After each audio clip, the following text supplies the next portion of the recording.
to the joy, giving to the miracle of life. I pray for a sign of God, and then I saw the perfection in the universe. I pray to be one with God. Then I remembered God is within me. Yeah, God is everywhere. God is everywhere. God is everywhere within. God is everywhere. God is everywhere. God is everywhere within.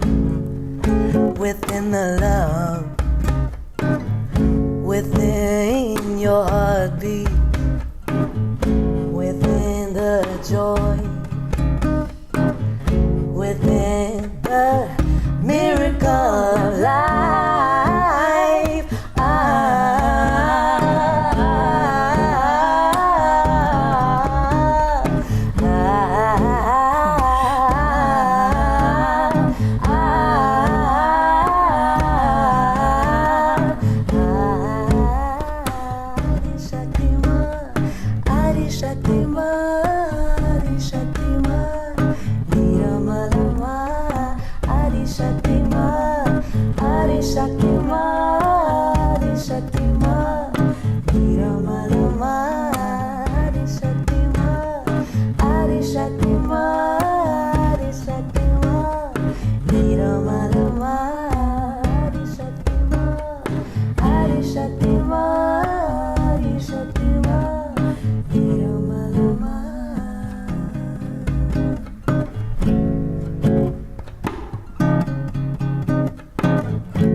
God is everywhere. God is everywhere. Yeah, we tend to forget it sometimes. But to remember is wholeness, is completeness, is bringing us back to that feeling of fullness and being enough. Yeah, this is something that lately it's really talked about all the time. That most people live with this impression that they're not enough, and we're not excluded from going into these places sometimes, but it's true when we reconnect. You wrote that song exactly in a moment of disconnection, right? Yeah, I was in Egypt, where my husband is from, and we were there for about 7 months, and didn't speak the language. It's a desert, a very barren, dry landscape. It's got many beautiful aspects to it, absolutely, the ancient history, the culture. But we were quite isolated where we were staying, and I didn't speak the language, like I mentioned, and we were there for a while, and the garden was my sanctuary on the grass, and I was sitting there one afternoon, and I was feeling a bit disconnected. I was feeling quite alone, feeling that I needed some connection, some depth, and I was just sitting there by myself, and I was meditating. Yeah. And as I was there, I closed my eyes, I had my hands out, open to receive. And I felt this beautiful breeze blow. That special one. And I felt the sun shining, and I knew I'm not alone. That's it. God is there, and God is everywhere. That's it. And that's where this song came, Yes, we feel it. We feel it. That's why it fills up so much. Came from a real place. Yeah, the disconnection can be scary somehow, but at the same time, it can disappear so quickly. Yeah, when we find that way back into that source. I know that obviously for you too. For me, it's meditation, as you mentioned. Yeah, especially after years of trying different meditations and never reaching that place of direct access to that peace, it was the most revealing thing. You know, when I tried Sahaja 11 years ago already, I can't believe it's 11 years, but because at that moment you really feel you actually access that very thing that all these meditations that I had tried promised. You become it, yeah. And quite instantly, this was life-changing for me, because I had always heard that God is within you. Yeah, I always heard that all my life, and I also wanted to believe it, and somehow I believed it, but I was not experiencing it. Yeah, I knew it, and I would even say it to people. Yeah, God is with you, but it was not a concrete feeling. But through Sahaja meditation, that Kundalini awakening makes you understand where God is within you. It makes you understand it not mentally, you feel it. And what is amazing about that is not that you suddenly feel like, oh, you're this superior being because now you're enlightened. It makes you closer to every human being, even closer, because you know that all of us have exactly that same thing inside.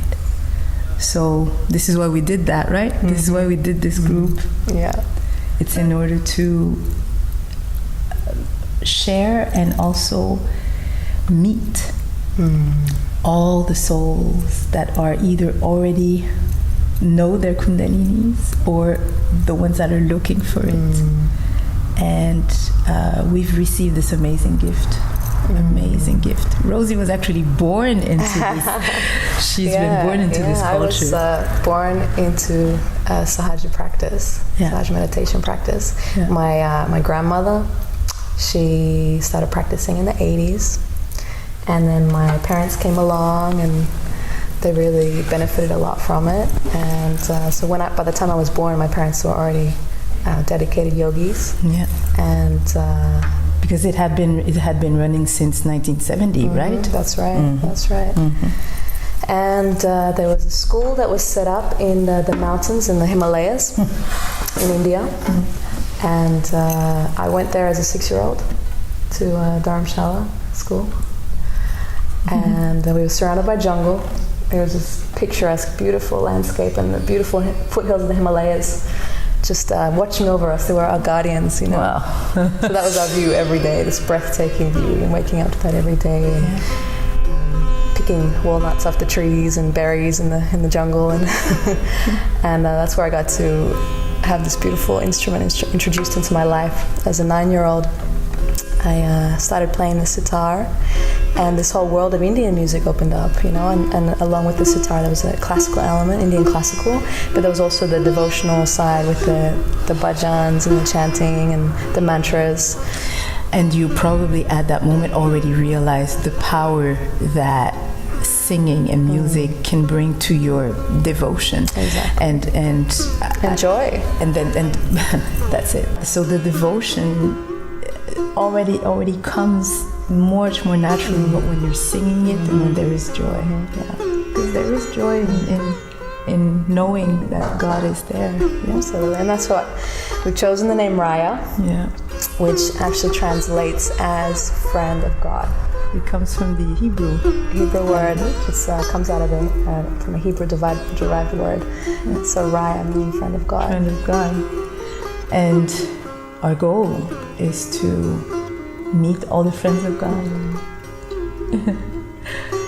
Get together with all the friends of God. And share in joy and devotion of God. And especially at a time today where basically insanity and craziness is right there at your door every day. I really believe that it's just a matter of perspective. I really think that the insanity and the craziness is very exposed, and the beauty and the light and the love is underexposed, just in the way things are organized. But there are much more loving people I think there are much more friends of God out there than enemies of God. And we do precise, for anyone tuning in at this moment, that we mean God as an energy. We mean God as an energy of love. So through the Sahaja yoga that we practice, what we've both embraced to the deepest is that when we get in touch with that energy, we realize that since it's an energy that you really feel and that transforms you from inside, you can be Muslim, you can be Jewish, you can be Hindu, you can be any religion, and experience the very same experience of this energy. So in the end, we from all religions can find ourselves in one experience, which is the experience of feeling that divine energy in you, coming from you. You see what you can emanate as. So in the end, religions become just ways of worshiping, but what, as human beings, we should first and foremost worship that divine energy in us, because that's what makes us completely one. There's no difference between us if we're all that energy. So we're eternally grateful to Shri Mataji Nirmala Devi. We always have her with her. She's so pretty. She has the loveliest smile, and she had the biggest heart in the world. You know that she went around the world for about 40 years, never asking for one penny, never. To practice Sahaja Yoga, you never pay, because she believes that this awakening of this energy is you're born with it. We're born with it. It's your you can't pay for God. You can't pay for your spirit. That's it. You can't. But that's it. She always said, "How can you pay for something you already have? How can you try to purchase something you already have?" Or she also said that funny things that, well, you can't pay a tree to grow fruit. Yeah, so here's $20. Yeah. Grow me 6 peaches. So it's basically the same. She just made it very accessible for us to understand that it's there, and not only understand it, actually experience it, feel it. So live it. It's a living process. It's a living process. It's a living process. That's it. And we actually just did some videos, meditation videos that you can find on YouTube. Meditation moments with Rayah, where you can just do the exercise that she showed us how to do. Very simple. Hopefully, you get in touch with that energy. It's everyone can do it. Everyone can share it.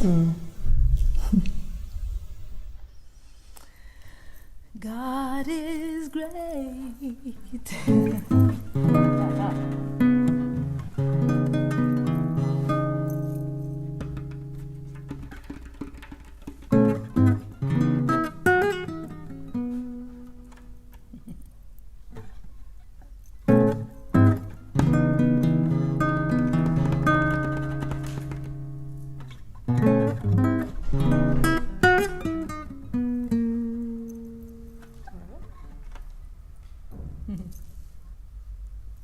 God is great.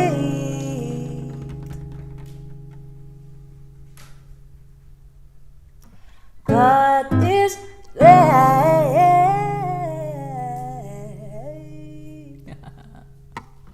God is great.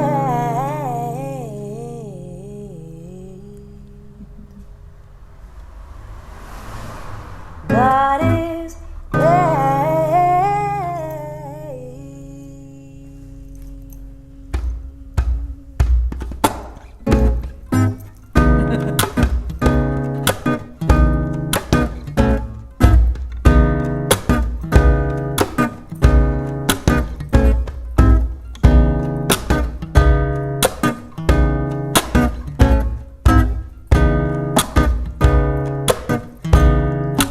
God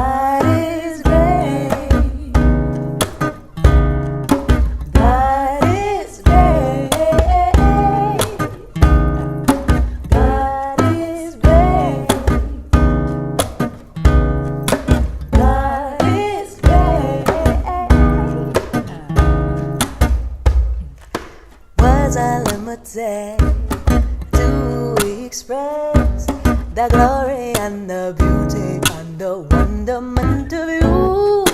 Truth be told, pure love unfolds when hearts are open. The light rises up, up, up. 'Cause God is great. God is great. God is great. God is great. Surrender your mind, and in time you'll enter through the spacious kingdom of light. There is only joy to be felt at this point, surrounding you, engulfing you in bliss, bliss. 'Cause God is great. God is great. God is great. God is great.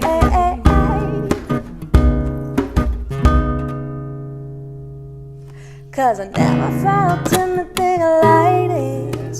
This joy is so pure, you should try it.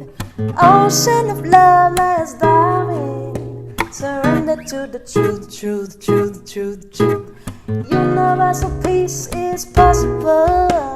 Stop the inner journey, time to make it real. Light that candle, it's time to unify. Your heart will show you proof, proof, proof, proof, proof. From the atom to the seed, to the flower, to the tree. God's creation is wonderful, and it's here to be enjoyed. There's so much beauty to behold.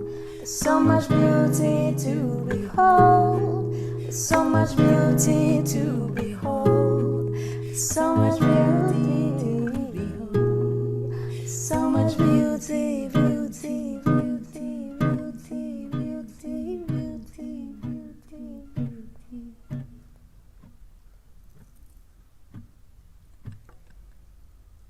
'Cause God is great. God is great. God is great. God is great.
Sitar's falling over.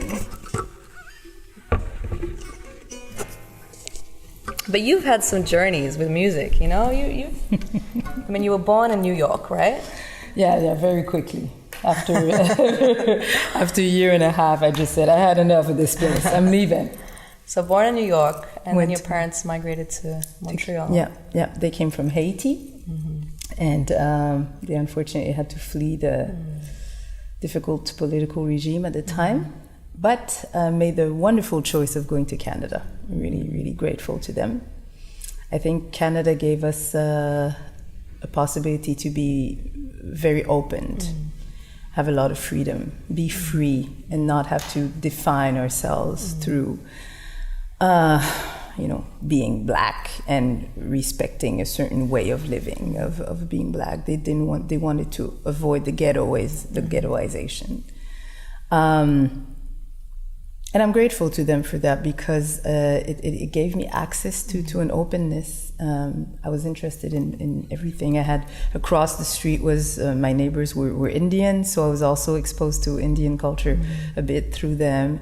Haitian culture was definitely home, and playing the drums is... That was your first instrument, right? Yeah, it was actually. It was actually the drum kit. The drum kit, yeah. At 15, I had a girl band and everything. And my dream was to be a drummer.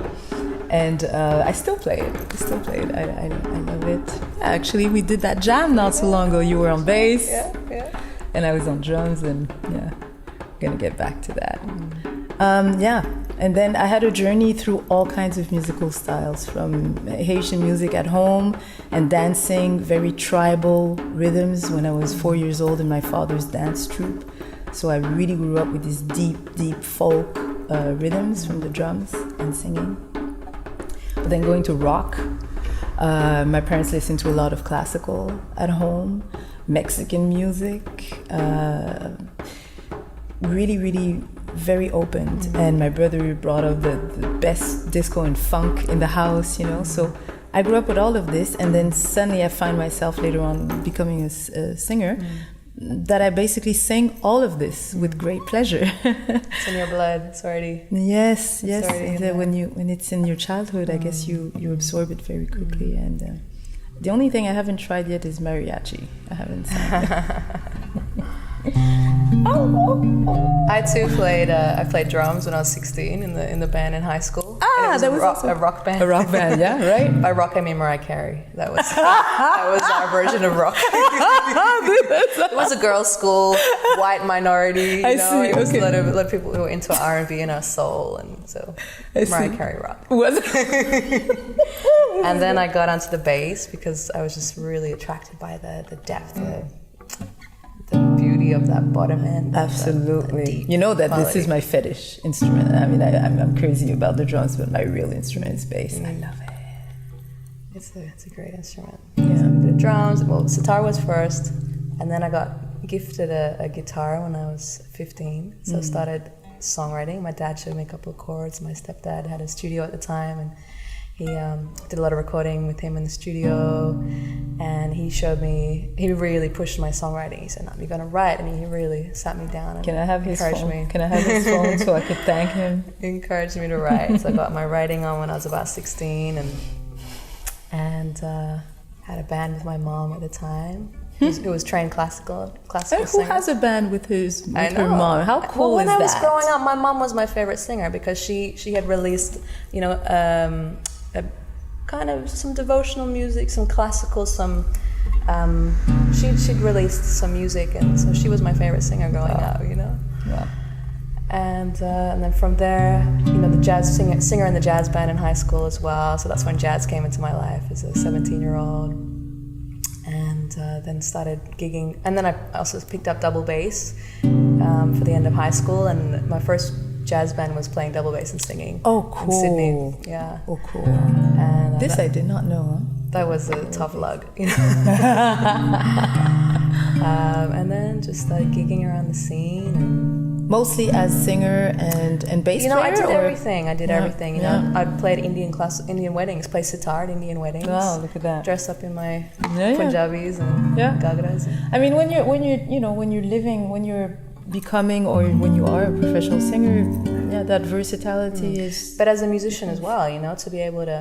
So I do some gigs on cajon, some gigs as a bass player, some gigs as a guitarist, singer, some gigs as a guitarist, and it's really varied. Yeah.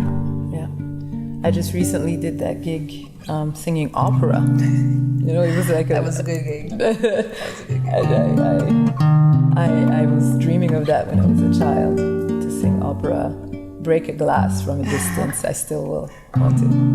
Anyways, all this to say that, you were asking me about the journey. Yeah, definitely. The journey has been very varied. And your first big musical gig was with... Miss Titanic. Miss Titanic. Miss Céline Dion. Madame Céline Dion. Yes. Yeah. That was my what kind of officialized me as, okay, I'm a professional singer now. I started quite early. I was 25 when I got that gig. Wow. And I went on tour with her for 2 years, all around the world. And I got to see what it is to be on that side of the music biz and how it works.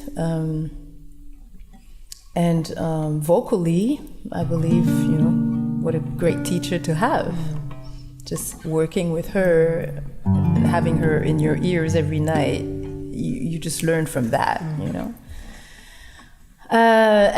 So on a professional level, I was very grateful to have done that gig. But how was your soul? That's it. That's it. It was professional learning. It was a professional school, but I was not fulfilled, and I was too young at the time to be able to identify things like I am today. But I knew that deep down inside, I never wanted to do music just to get a big fat paycheck and not feel anything. So it was not because I was a back vocalist. It was not my element. It was not my musical element. Although respect. Great singer. But I think even before going on tour, actually, I think I had told you I had already started writing my own songs. I had found an amazing band in Montreal, and I was starting to find my musical identity, having tried all kinds of things. I was starting to find my own thing. I wrote in French, and the stuff that came out somehow ended up fitting to hip-hop a bit. R&B, hip-hop. And that became your first album? It was not actually. That's the thing. The whole thing of Céline actually took me off the path of creating the album. It took me 10 years to get back to create the album finally. But before going on tour with Céline, I already knew that I had something to say. But then when you get a call and to go on tour with Céline, it's very difficult to say no. Although my gut feeling kind of said no. Isn't it funny? Yeah? But at the time, you just don't say. You don't say no. I felt the same way when I was touring with a band, an Israeli-Australian band called Old Man River. Mm-hmm. They had a number one hit in Japan. Yeah, I heard that. Number one hit in Japan and Italy. And we were touring all over Australia. That was my first big touring gig as a 21-year-old. Yeah. The band had this dream. They were looking for this band member to play sitar, guitar, and sing. And there was an in-band joke. We're never going to find this person to play these three. And they wanted her to be a woman as well, Whoa! And then they found me. Wow!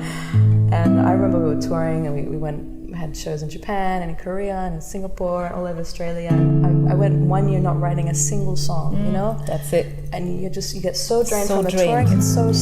And I'd come home from tour and I would just cry and cry and cry, and I didn't know why. Why? Yeah, because we're too young to understand, but we know that that's it. You used to say, but how come you're not happy? You got all these staying at 5-star hotels. Yeah. You're doing this. Everything that people say that you're supposed to have. You're playing with this big star, saying, but it's Yeah, but I realized what was missing was that I didn't have my meditation practice. You know, I drifted from my spirituality at that time, point. yeah. I drifted from my meditation practice, my Sahaja practice, and so I didn't have the tools to, after every gig, come home and just cleanse my energy, cleanse all my chakras, and come back to balance. I didn't have those tools active at the time, even though I knew that I'd forgotten them. You know, I'd gone so far away from it, and that's what took me away. You know? That's why I was just so depleted and exhausted at the end of tour. Yeah.